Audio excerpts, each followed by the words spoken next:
ನಿಂದು ತಾಯಿ ಗುಣ ತೀರೋದಿಲ್ಲ ಋಣ, ನೀನು ನಮ್ಮ ಪಾಲಿಗೆ ಎಂದು ದೇವ್ರಯ್ಯ.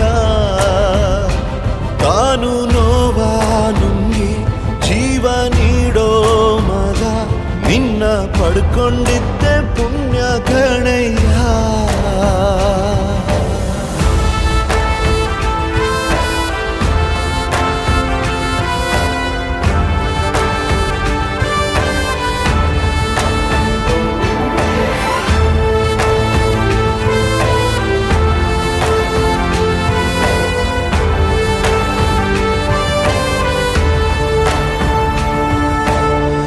ಅನ್ನ ಕೊಡೋ ಭೂಮಿನು ಹೊಗಳುತ್ತಿದೆ ನಿನ್ನನ್ನು, ಊರನ್ನೇ ಬೆಳಗೋ ವಜ್ರ ನೀನು.